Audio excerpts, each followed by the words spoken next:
don't have a prepared statement, so you guys will just ask questions. Okay. Wouter, Keith, what can you tell us about the first case here? So what I can tell you is that he's actually, I stopped by the ICU before I came here today, and I'm being told that he is stable and actually improving. So that's a good, I'm glad to be able to share that news with you. Can you share any information about his age and if he came in with pre-existing conditions? I have not been involved in his care. I do know that he's in his 70s, which would fit what we've heard about COVID-19. When you're over the age of 60 or so, you're more likely to get sick. So that would make sense. Other than that, I haven't been involved, so I can't tell you anymore. You might not know this then, but I'm just going to ask. Do you know how it's been going with tracing his contact with other people in the area? I've been in contact with the public health department as of this morning. Actually, they've been diligently trying to do what we call contact tracing. And I think they've done a really good job at trying to trace down everyone. It may be good talking to them at some point about that too. Do they have any idea how many people he may have come in contact with? That I don't know the answer to at this point. It's a good question, I just don't have an answer for it. And how about testing? How many people have you guys tested here? What is the testing capability? And how are you feeling about that at this moment? Well, I can tell you, I don't know how many we've tested overall, but I know we had our testing tents out yesterday, as you guys know, and that was so that we could try to offload it from our emergency department so they would not get overloaded. And unfortunately, we basically now have to stop testing people that we feel don't need to be hospitalized because we have to save testing for people that really need testing. We were victims somewhat of our own success. We tried to set this up so we didn't overload our emergency department, and it worked really well until we ran out of test kits. And now we're to the point where, to be honest with you, testing, as I've said before, testing is not treatment. And so we really want to keep our test kits for people that are hospitalized because it makes a difference in that case, since if they're negative, we can take them off isolation, we can save our PPE. And obviously if they're positive, we want to make sure we do everything the right way. And again, I keep saying this, but I think it's really true. Remember that 80 to 85% of people that get COVID-19 are going to get over it, and they're not going to get sick. And testing is really not going to change their outcome, with the exception that if we know they're positive, then we know they need isolation. But we're reaching the point now where I think if someone has a fever or cough, they need to just self-isolate at this point. And if it's not COVID-19, great. If it is, then you stop trying to spread it to someone else. Again, there's no treatment for COVID-19, so testing, as much as I can understand the desire to get tested if you think you might have it, we need to act together as a nation and as a community that we need to save testing right now for people that really need the testing. I know it's going to change. There's going to be more testing available soon. But for the moment that we're in, we need to save our testing for the people that need it. And that's the people that are going to have to be hospitalized. Okay. Can we get a general overview of what the situation is just from the start that this patient was admitted?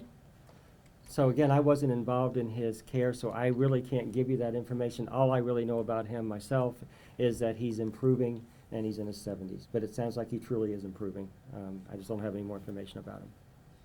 And how about the capacity here? How many beds are in this hospital? How many in the ICU? What is your capacity to be able to treat patients here? Dr. Rietsema can answer these things better than I. Our ICU is 14-bed ICU. We have a surge plan that includes incorporating other parts of the hospital that could function if we need to as an overflow for our ICU, utilizing space in our operative areas. So at this point in time, we have beds, we have ICU capacity. Obviously, our fervent hope is that people do what we want them to do in the community so that we don't end up where we have to go to a surge plan like that. And do you have numbers on respirators as well? So I don't have the exact numbers, but we have ventilators in all of our ICU or available for all of our ICU beds, and of course we have ventilators available for the OR.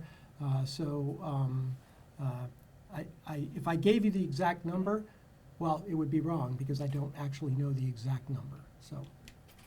And Dr. Collins, you talked about saving the test kits for the patients who truly need them. Yeah. Do you not have enough test kits right now for the number of people that you would want to test? So I think the people that, obviously in an ideal world, we'd test anybody that we think might have it. It's just that simple. But we don't live in that right now. We only have limited numbers of tests. And that's why I think right now it really makes a difference if you're going to get hospitalized, whether you're positive or negative. That's critical to know. It would be great to know who has it out in the community too. But since we're not in that world right now, we have to conserve the resources that we do have. And it's also important to remember that right now, as it stands, if you're going to test for COVID-19, it has to be done under very specific conditions, and that includes wearing an N95 mask. And so even regular doctor's offices don't have these equipment. They can't test. And if I can at least get that out today, is that even if you were to go to your doctor right now, they can't test you.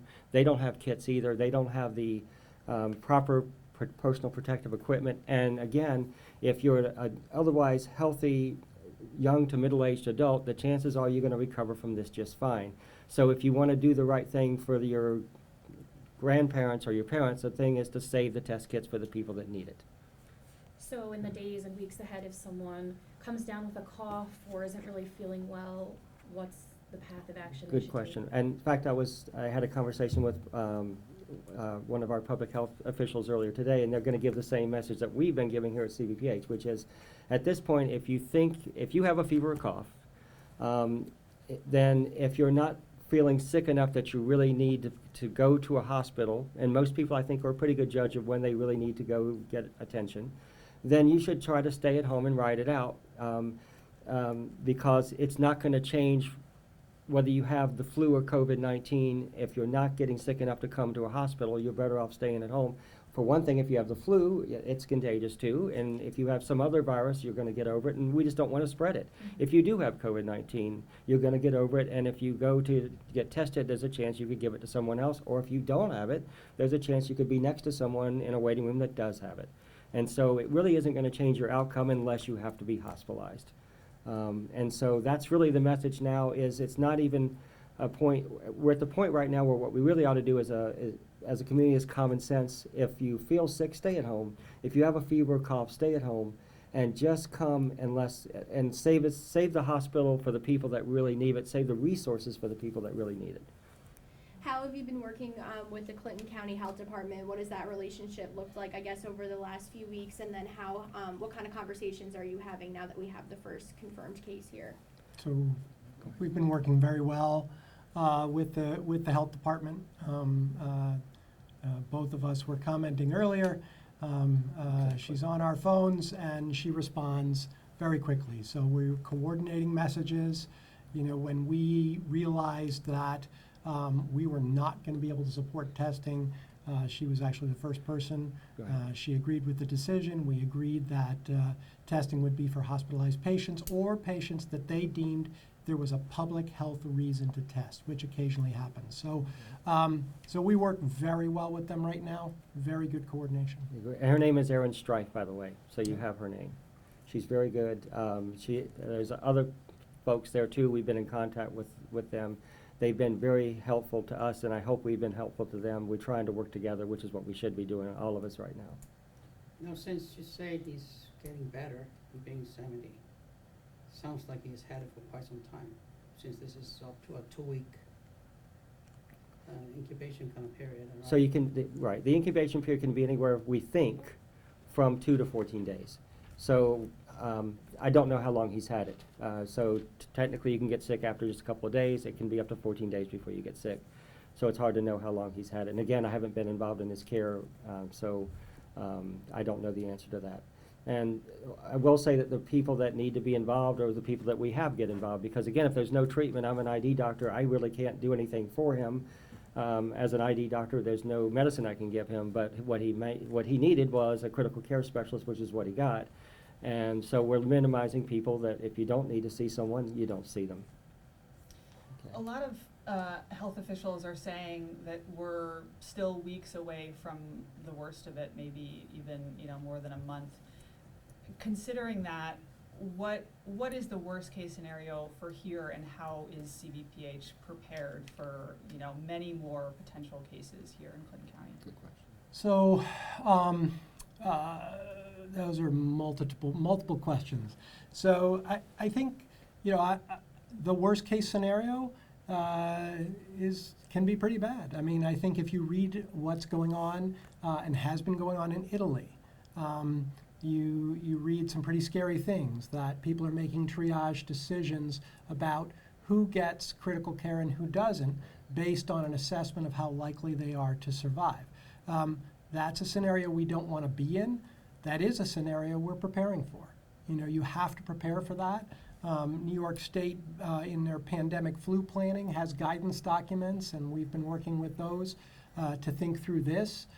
So we're preparing for all scenarios. We're preparing for, you know, surge capacity in multiple sites, and we're preparing for how do we put together structures if we ever got to the way Italy gets. That's our job. Our hope is that we don't get there.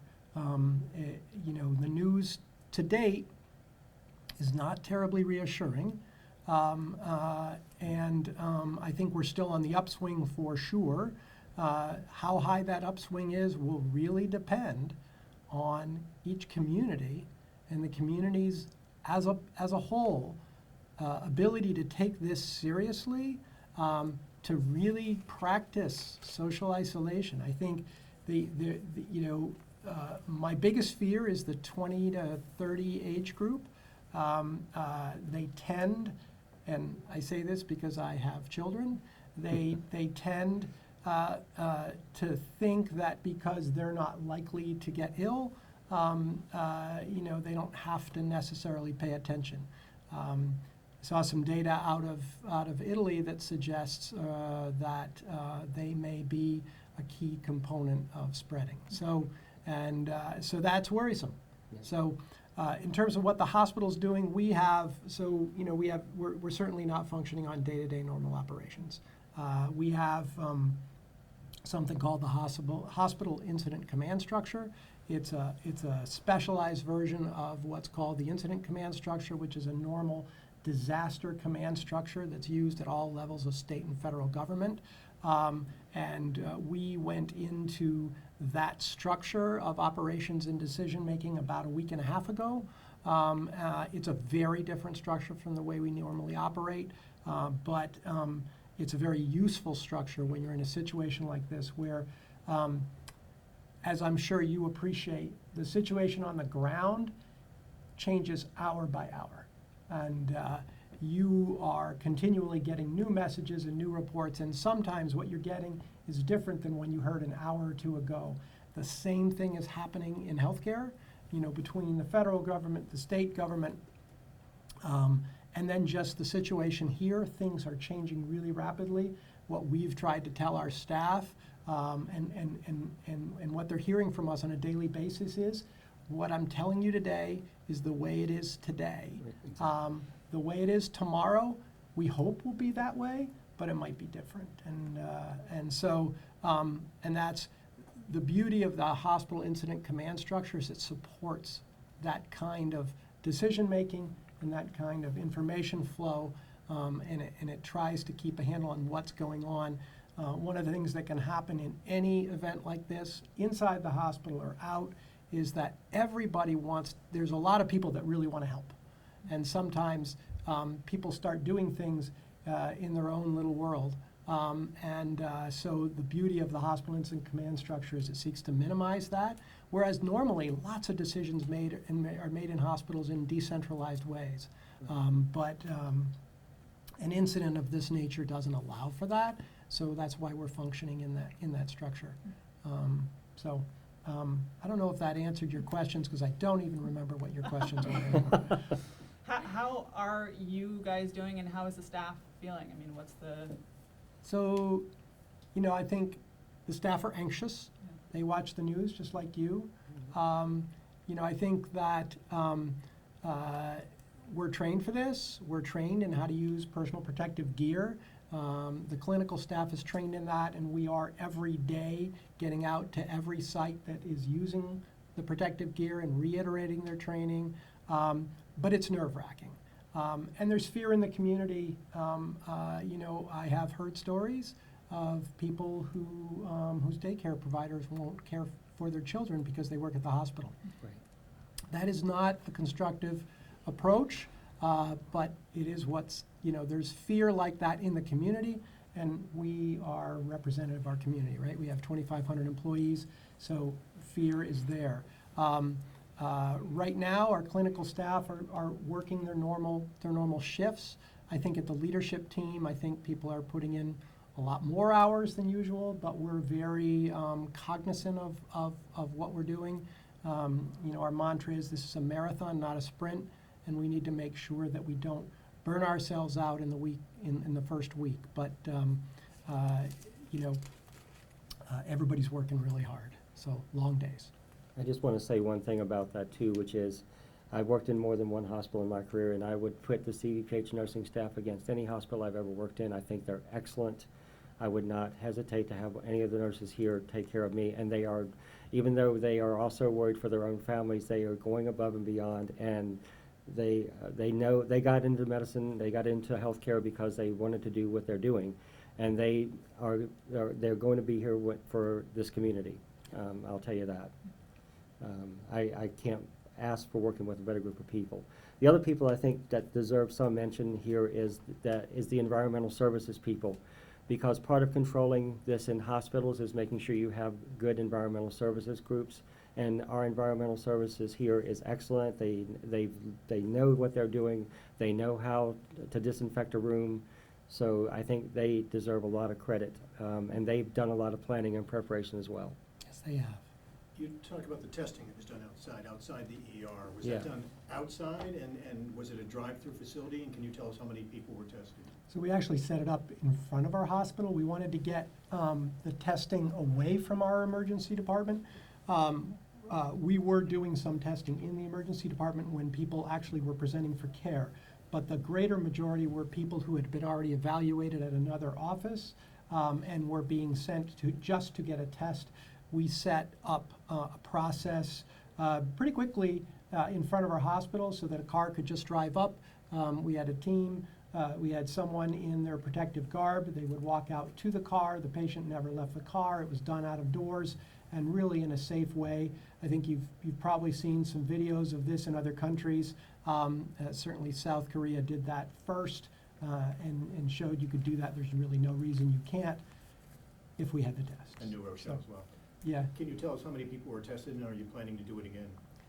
So the exact number I don't know, but on the last day that we did testing, we did many dozens of tests. Yes. So when we are planning, so I'm working with, there's 3 organizations, the health department, SUNY Plattsburgh, and CVPH, and we're creating a plan so that if and when we get a large quantity of testing equipment, that we can put up a drive-up opportunity for testing, not on our campus. Right. And so with SUNY not being available, and they're all on board. We've had good meetings to try to set up this plan. We have a pretty good outline of what it will look like and what each group's role will be.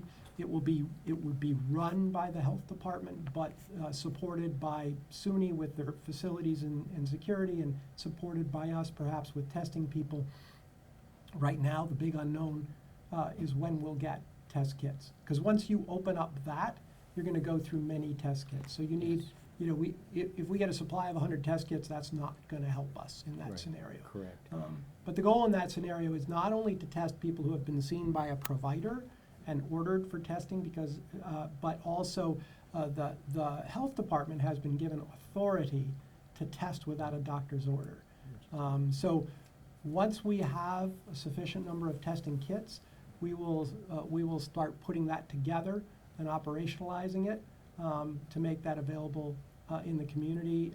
My understanding from the health department is that the governor's desire is that be available across New York State. Right now, everybody is limited on testing kits. Right. I just want to point out again, and I agree with everything Wouter just said, But please keep in mind, I think, two things. One is Italy had test kits from the get-go. Italy has not controlled this epidemic just because they had test kits. Right. It takes having a public health system, and it takes people buying into what they need to do. All the testing in the world, if we had 1 million test kits sitting here, you still have to stay home. You still have to self-isolate if you're sick. That's how you're going to stop this, not by testing it to death. Testing is nice. Testing helps us. I'm not knocking testing, but I think there's actually been too much emphasis on testing and not enough emphasis on what you should do. What you should do is stay home if you have a fever or cough and not spread this.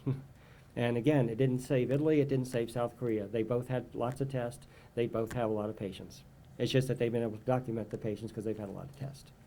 You guys are both putting a lot of emphasis on staying home, so can you talk about any of the precautionary measures people should be taking who do have to go out into the community for either work or other things, and maybe surfaces that they should be most wary of, what should be cleaned the best, things like that? So, I'm sorry, give it to me one more time, I'm Yeah, sorry. I'm so sorry. That's all right, So no. The first question was, what's your advice to people who do have to go out into the world every day? Oh, well, Measures they should be taking. so, like, for instance, we were just talking this morning, like, just to give you an example, we still have home health nurses that have to go out and see patients. Right. And so I think there are things that have been put in place for them where I'm not familiar with what their protocols are, but I know they've been working on it so that they have to go into a patient's home, because that still has to happen. Yeah. And I think they're calling ahead, making sure that someone's not having symptoms before they go in the home. If they suspect that someone is sick, then, they're going to tell them the same kind of things we're telling people, which is, if they're not too sick, they stay home. If they look like they really need medical care, go. But that's the kind of thing that's happening. And as far as, I think the other question you had is disinfectants. Standard household disinfections that you already have are going to work. And one thing I want to say, I'm glad you brought this up, is that there's been a lot of stuff about hand sanitizers. Again, they're great, but if you look at centers like Johns Hopkins, who I trust very much for my information, they're saying straight out, plain old bar soap and hand soap kills this virus. This virus is fairly easily killed by disinfectants because it has an envelope. This envelope is like part of the cell membrane where it budded off the cell membrane when it was multiplying, and that cell membrane is easily dissolved by regular soap. So this is not a hard virus to deactivate on surfaces. It's easily deactivated. There's nothing special you need to kill it with. Standard household detergents, alcohol-based wipes will kill this virus. So I think the real thing is if you're going to go out, first of all, if you're sick, don't go out. Yeah. If you need things, you have friends, you have family, there may be, there are ways to reach out. There are organizations that could reach out and get you things you might need. So first of all, if you're sick, don't go out. Yeah. That's the number one guidance. If you're worried when you're out and about, I think one of the things I've noticed, it hasn't, for a lot of people, we've started to get pretty worried about social distancing and, Maybe we should sit 3 feet apart. yeah, from here on. we're not modeling the behavior, but Right, exactly. but in our meetings here, we're doing that. And I would tell you that when I walk around the grocery store, I look around, people are standing back, and that's not wrong.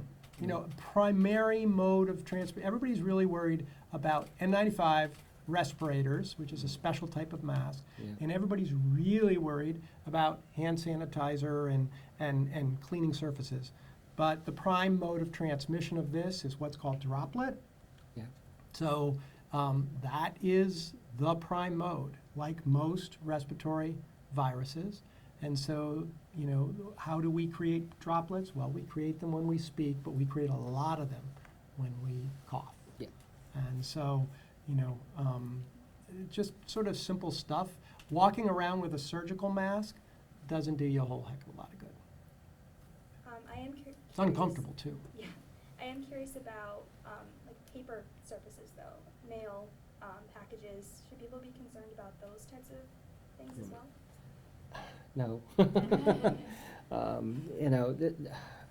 The likelihood that you're going to get this from an inanimate object like that's in the mail, it's really low. You really need to worry about people that are coughing. You're not gonna get this from opening a letter. You're not gonna get this because you opened a package from China. Okay, that's also As a coming out. newspaper, that's really good news for you to say that. so Thank you. Actually, I was just reading a limited study out of the Netherlands that looked at, how long this virus lasts on various surfaces. The half-life, which is how long it takes half of it to die, is in hours, So if it takes a long time, or not a long time for it to die, just being left to its own devices. So, again, this is a droplet transmitted disease. Yeah, and when it dries out, basically, that's the end of it. Wouter, do you want to talk about the exterior?